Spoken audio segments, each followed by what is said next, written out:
What is going on, guys? So the iPhone 12 is definitely one of the best flagship phones out there, especially in 2021. But still there are a lot many things that are bugging me daily, and these things might bother you as well. That's why I thought to make this video. So the first thing on the iPhone 12 is the camera. Now the videos at night are actually a bit noisy, and I do miss the bigger sensor that they have put on the iPhone 12 Pro Max. I wish they had put on all the iPhone 12s, because in 2021 that has become a trend, having bigger sensors, and I think I prefer that bigger sensor that lets in more light instead of the faster 1.6 aperture. I think 1.7 or 1.8 would have been just fine, but if you would have gotten a bigger sensor. The ultra wide camera is really bad, especially in indoors and especially for videos if you say in low light. The S20 Ultra from last year had a better ultra wide camera. Now when the iPhone 11s were first launched, everyone was actually excited, and actually everyone appreciated that there was not much difference between the lenses that Apple had put, because usually other smartphone manufacturing OEMs put different lenses, so there is a lot of difference between the ultra wide and the main camera. But that was not there on the iPhone 11s. But on the 12 I really noticed that much of a difference. So if you see, even in video, like I am on the main camera now, as soon as I switch to ultra wide, see, it becomes so grainy. This is the wide lens, this is the ultra wide. You can actually see the difference there. Now, the next thing is that the camera does not work well with dynamic ranges. Now I'm not a photography expert and I don't have much knowledge on that, but I think the Smart HDR 3 does not work well with the auto ISO feature. Now take a look at this photo. The trees here are so washed out, even this board here. So I think the auto ISO was not set properly by the iPhone 12. Now if you see, this is the iPhone XR's photo. The trees here are so crisp and clear. So I think this has to do something with the iPhone 12's Smart HDR 3 or Deep Fusion as well, I would say. It did not activate on this photo, especially on the iPhone 12 here. If you see here, it's so washed out. I think this can easily be fixed by a software update, but we're still waiting on that.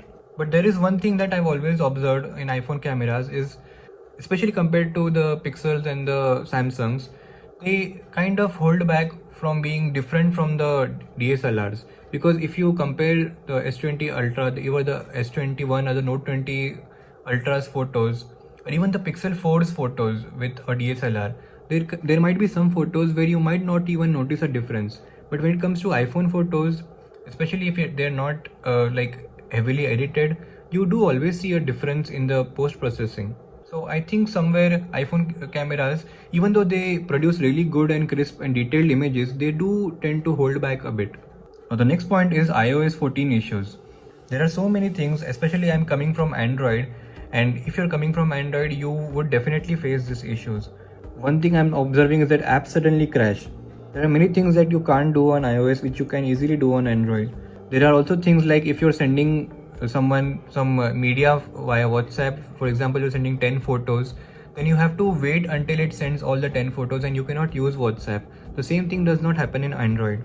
The other thing is that when you go to update apps, so if I'm updating these apps now, these apps become unusable now. All these apps. This does not happen in Android. I mean, until and unless that app is being picked up for getting updated, we can still use that app. And I actually feel the need here when using WhatsApp actually, because I want to use WhatsApp and it's actually being held up until all the apps are updated. The other issue is iOS which I faced is that we can't delete the storage of apps. For example, LumaFusion. I edit videos in LumaFusion and it builds up a lot of space in that. So in Android, if we have such apps like Power Director and all, we can easily go there and delete the storage of it. We don't have to uninstall the app. But in iOS, I have to uninstall and reinstall the app just to free up that storage. The other issue that I've observed is that there is no prompt of doing something in iOS. It suddenly just stops. There is no failure message as well. And this I have observed while sharing reels on Instagram. Like once I had just pressed shared reel and I did not notice anything happening. So I pressed it multiple times. But when I closed and reopened the app, I found that it was actually sharing it that many times and it actually took that input. But it did not prompt anything what it was doing. Another issue is with, as I edit videos sometimes on Power Director as well, my app crashes without any notification or without any error message as well. And the other thing, and the other thing also I have observed is that the desktop version, if you want a desktop version of a site, you can't just activate that desktop version. You have to go inside the settings all the way and then request desktop version site for all the websites that you open. So that is also a thing that you always have to do. Another thing that I've observed is the notifications are not well managed. I mean, these notifications I can't even clear now. I just have to clear them manually, and that is also a difficult process. I have to swipe really in a difficult manner like that. Another issue with iOS is that background app refresh. There is, even though this has 4 GB RAM, I don't think it's well managed and well optimized.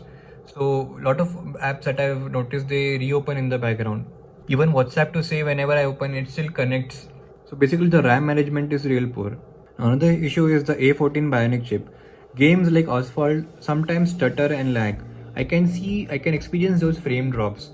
So not sure if this is a problem with my Wi-Fi connection, but sometimes I do feel that frame drop and it takes away that smooth gaming experience.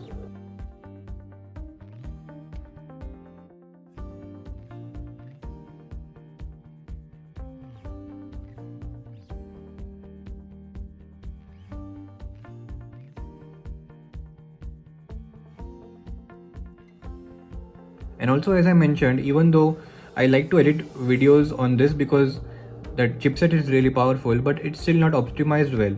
And apps like Power Director and even LumaFusion crash sometimes.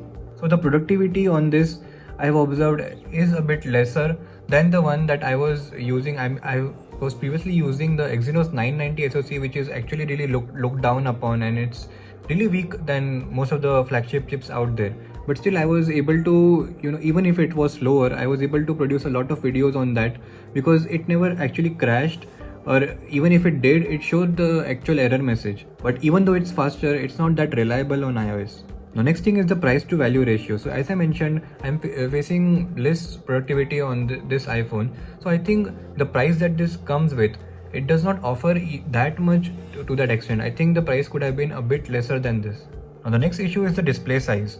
Even though this is the same display as the iPhone 11 6.1 inch, they have made it a bit narrower. So I do agree that it's a bit more comfortable to hold, but the media experience that you get, it actually makes it a bit narrower, so it actually gives the feel that it is a smaller screen than the iPhone 11. Now the next issue is that if you're not using a case, if you like to rock your phone without a case, then it actually attracts a lot of fingerprints. That's why I got this in the mint green. You can also get the white color. On that the fingerprints and smudges are not that prominent, but if you see this logo here, there's a lot of fingerprints, so especially the darker colors show that well. So guys, that was it. Do let me know if you agree or disagree with me on these comments. I'll catch you in the next one. Peace.